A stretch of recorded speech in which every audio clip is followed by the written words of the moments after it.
I thought this is my first ever live video on YouTube, so I have no idea how many people are going to tune in, how many people are going to watch it.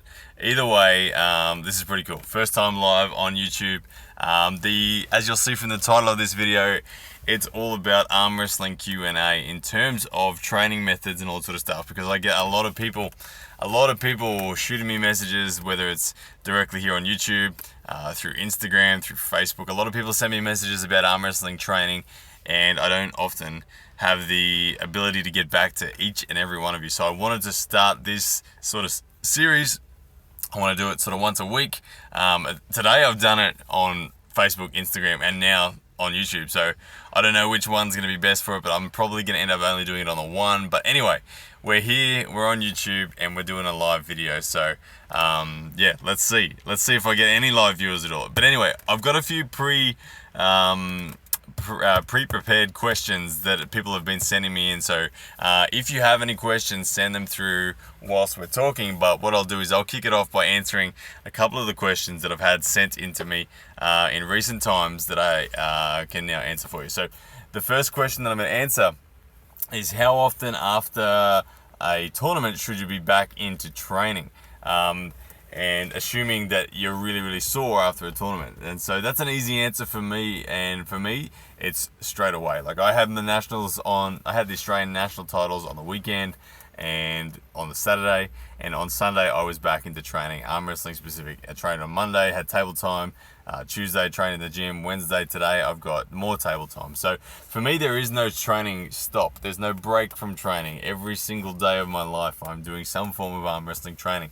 Now, a lot of people get concerned about overtraining, and for me, look, overtraining is a real thing only if you're not training responsibly. And what I mean by training responsibly is that you need to be aware of how you're going to injure yourself and not train that way. So it's a really key thing, guys. All you have to do is train intelligently. We don't want to be, like, in an arm wrestling sense, if you're going to be doing table time when you are sore, you got to take away that need to pin people. You got to take away that stubbornness in preventing people pinning you. You got to be okay with people pinning you. And now, if you communicate well with your training partner, then it's really easy. Like, what I love to do is I get in the strap, I allow my wrist to be really cupped while strapping.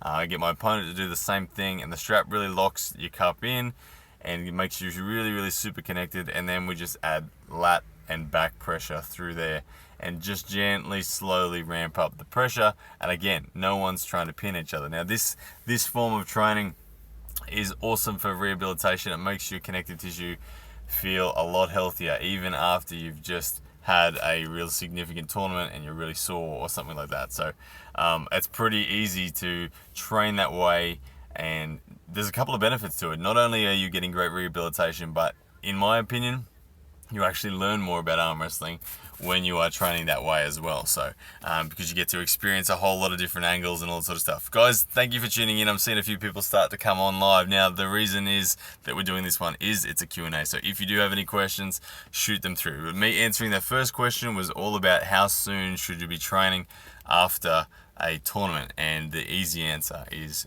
straight away. Just got to train intelligently. Never do anything that's going to be aggravating any sort of acute pain.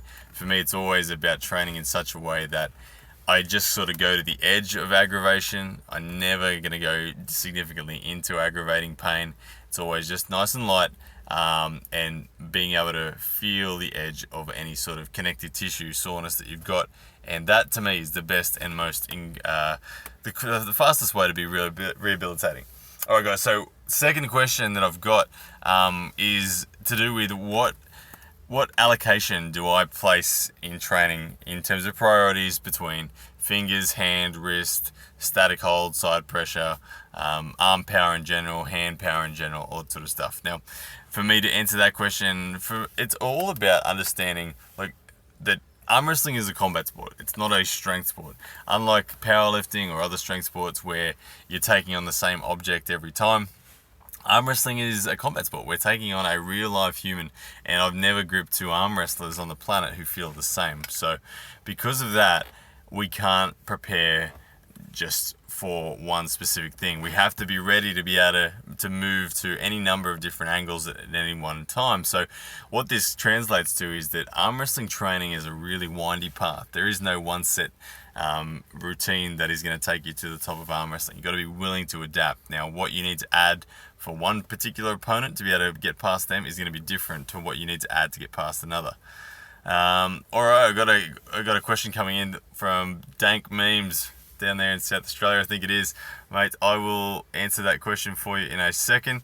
I'll just finish on the other question, then we'll get to go on that one. But so the getting to the top of arm wrestling in terms of the training methods for me, if I didn't have a particular opponent to be training for, I'm definitely focusing on the hand and the wrist. So fingers for me are a big priority. So the ability to cup like that, followed by the ability to cup like this, followed by rotation, both pronation and supination. They're, for me, the most critical strengths in arm wrestling. If I didn't know who I was coming up against, those strengths there, to me, are the most important. Side pressure in general is important, obviously.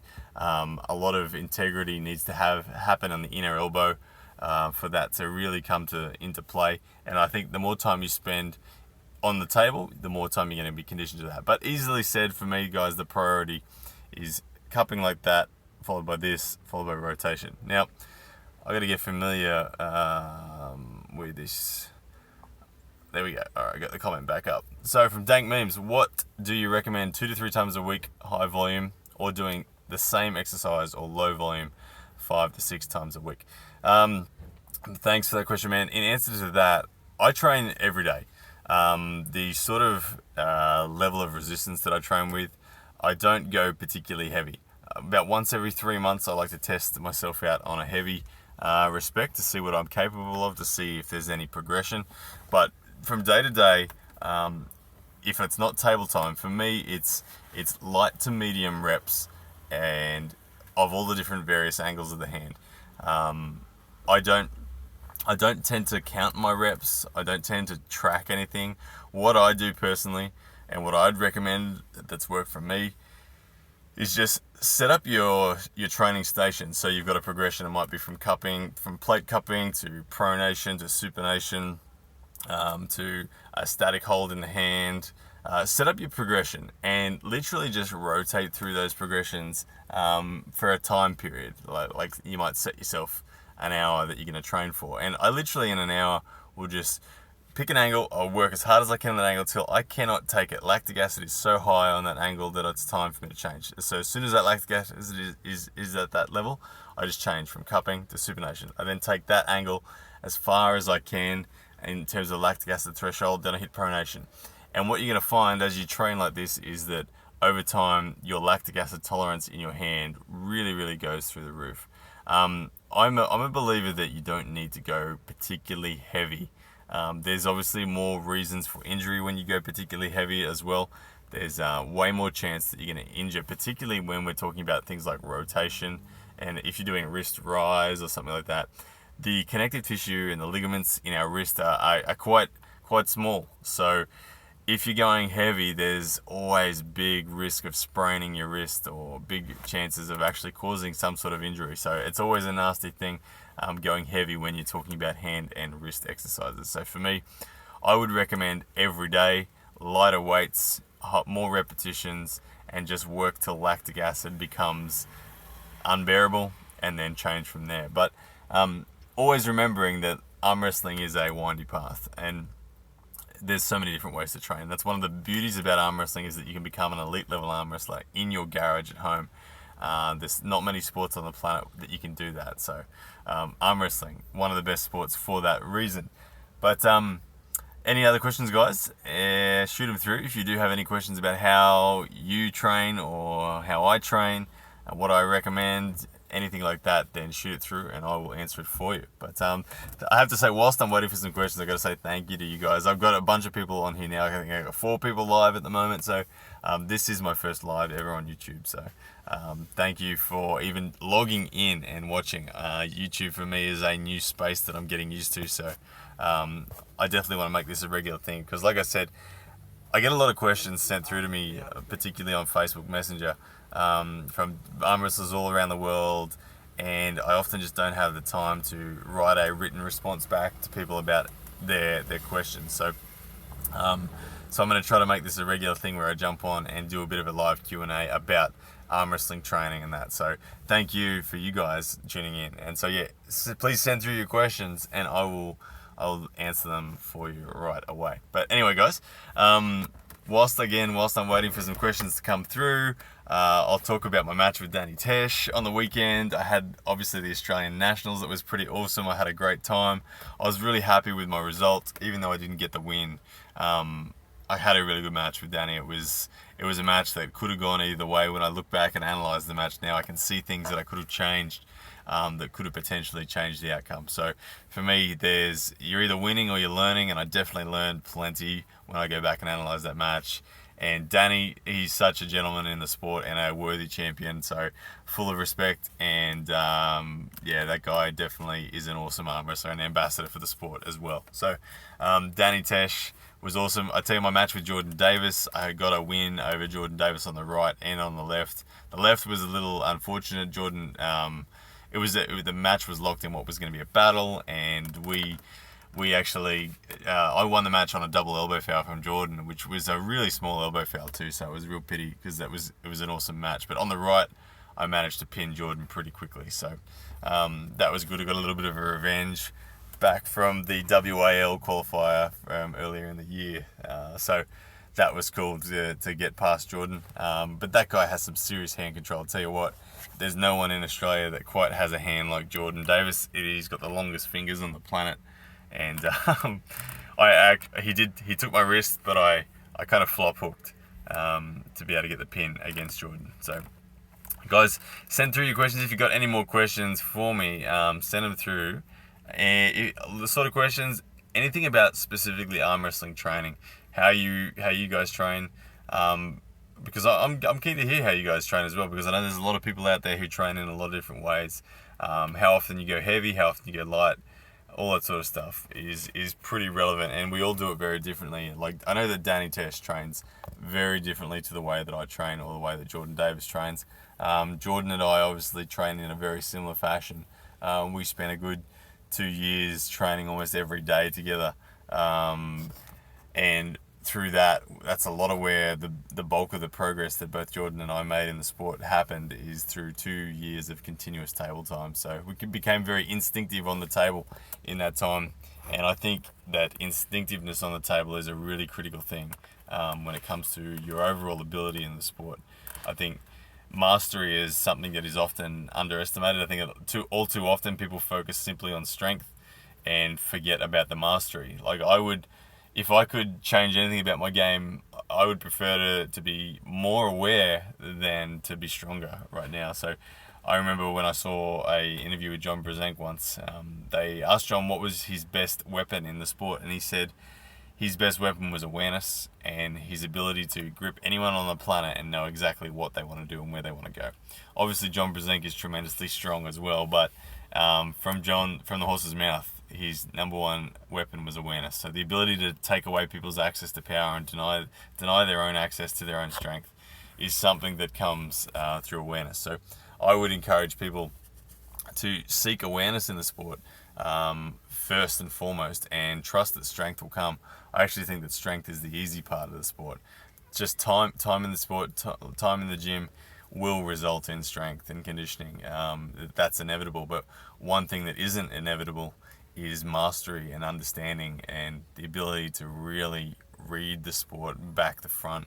And I actually think that that's an unlimited resource, that there is no limit to how much you can master in terms of the biomechanical understandings of the sport. So for me, that's always a big focus, and how you go about doing that in your training. Aside from studying other arm wrestlers on YouTube, and that's where I literally learned to arm wrestle, was studying arm wrestlers on YouTube. And then the best application of that is to actually shadow box it. So what I mean by that is, when I go to training, sometimes I'll turn up to training and I'll say to myself, all right, I'm going to pretend to be Evgeny Prudnik tonight.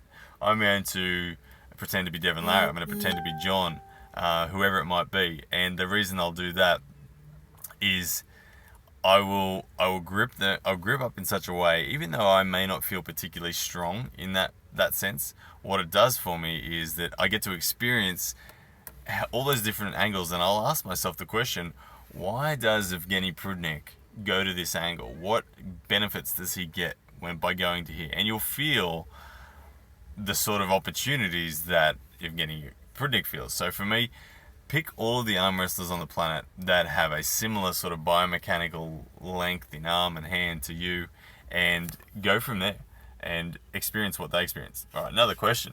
Do you typically do one massive set per exercise, or let's say 20 to 30... Oh, the comments disappeared again. Let me see if I can bring that back up. There it is. Do you typically do one massive set per exercise, or do, let's say, 20 to 30 reps, then rest, then do another set and keep doing sets till you can't do anymore? I typically do continuous reps. I definitely don't do one massive effort. I will rotate through the angle. So I will hit one angle till I can't stand the lactic acid. Without any rest at all, I'll then straight onto another angle. Again, till the lactic acid becomes so good, then another angle again. And I will rotate through all of my angles. No big rests or anything like that. I might have like 10 seconds rest. If the lactic acid is so high in my hand and arm that I can't stand it, then I will rest. But typically speaking, what I do is continuous training. And I think that's one of the great things of why I know a lot of people comment that I've got a lot of endurance on the table, that I'm no stranger to long matches. I do well in super matches. I do well in tournaments because of that sort of conditioning in the lactic acid sense. I think that that really translates well into tournaments. So I just continuously train. I sit in lactic acid. I try to increase my level of suffering, my mental toughness as well in that suffering. Always, that's often how I get my my progressive overload. G'day Pakistan Arm Wrestling, thanks for tuning in. Awesome to see you guys here. Yeah, so that's typically how I would actually train. I don't measure the weights. I don't measure the progression in that sense. I kind of measure the progression in my own mental toughness and my training. Mate, I am well. Thank you so much for asking. Pakistan. I've seen a few videos of you guys arm wrestling. It's awesome to see it going on over there as well. I think it's a global sport, and one of the things I love about this sport is that you can go almost anywhere on the planet, find arm wrestlers, and instantly connect with them. It's like another language, arm wrestling. So thank you for tuning in all the way from Pakistan. If you have any questions for me, shoot them through, and I will do my best to answer them for you. But yeah, what do you guys reckon about this goatee? Is it a keeper? I've had a moustache before, but this is the first time I've ever sported something like this. I can't actually grow a full beard. I wish I could, but I got these massive gaps just here. I can grow sideburns. I can grow a moustache. The goatee, I actually grew the moustache. The moustache has got about 2 weeks extra growth in it than this. So anyway, but something a bit different. But anyway, do you guys have any questions for me? Shoot them through. Otherwise, we'll end up wrapping it up, because I've got all the stories done now. I can't think of anything more to tell you about the weekend or anything like that. But I guess whilst I do have it, I'll put a plug in for my Instagram. If you haven't followed me yet on Instagram, it's at Ryan Blue Bowen. Love to see you there. Also on Facebook at Ryan Blue Bowen. I'm doing all sorts of daily vlogs, but you guys see them on here on YouTube anyway, so it's all good. But I appreciate the love. I have to say thank you so much. If you guys didn't know what I'm doing, my whole objective in this whole arm wrestling thing is to be able to turn my passion of arm wrestling into a career. I know that it's an obscure sport, and that within the sport itself, there's not really an opportunity to actually make a career. There's no prize money that's significant enough. Normally by the time you travel to a tournament, even if there is prize money, you end up breaking even. So for me, turning arm wrestling into a career is about providing content, and it's about providing entertaining content. So for you guys that are tuning in, I have to say a massive thank you, because I know that first and foremost, without people watching and enjoying the content, none of it's possible. So thank you for you guys. You make it all possible. So yeah, awesome stuff. Anyway, any last call for questions? Otherwise, I'm gonna go get some lunch. I'm on a keto diet at the moment. I'm 4 days into a keto diet, and I think I'm finally past the massive sugar cravings, which has been pretty epic. But finally past the point where my brain feels like I'm going crazy. Literally, I've never taken drugs in my life, but I can liken getting off sugar to the feeling of a drug addict being going into a rehab. I feel like I've been checking into a rehab in the last 4 days, and it's been crazy. I have been looking at cans of V, cans of Red Bull, going, oh my goodness, just give me one. But I've stayed strong, and I feel like I'm getting to the point where I'm past all of that. So you're going to hopefully see some fat loss from me over the next few weeks. I'm definitely staying in the 90 kilo class. I'm no way am I dropping down to the 80s again. I'm feeling too strong up here at 90 kilos. But I can actually see the difference in my face just in the last 4 days. I've seen my face has gotten a whole lot skinnier. If I look at selfies of me just from a couple of weeks ago, I got this big chunky face when I was eating a whole heap of sugar and that. But anyway. Alright guys, well, no more questions are being sent through, so I'll wrap it up there. Again, thank you so much for tuning in. I'm going to make this a regular occurrence. I'm going to do this at least sort of once a week. So keep an eye out for these lives, and if you have any questions, this is where I'll answer them, because like I said, I don't have the time often to write back written answers to a lot of people who send me questions. So Pedro, yeah, you just started watching. Sorry, man. Look, Pedro, if you have a question for me, ask it right now. I'll give you sort of 30 seconds to ask me the question. Otherwise, I'll sign off. But Pedro, thanks for tuning in, man. But yeah, if you have a question, send it through and I'll answer it right now. But then I'm going to go get something to eat because I'm hungry. So, Pedro, all right. No, man, no questions. All good. Thank you, Pedro. Either way, man. But yeah, I'll end this back. I don't even know. Do lives stay on YouTube permanently or do they disappear? I don't even know. I'll find out after this. But alright guys, thank you so much for tuning in. I really appreciate all the love. And I got training tonight at Muscle Coach West End, so I'm going to be grouping up with all the boys in Brisbane, Danny Test, Jordan Davis, Phil Rasmussen, all those guys as well. So no doubt it'll be an enjoyable evening this afternoon. And awesome stuff. Alright, thanks guys, take care. See you next time.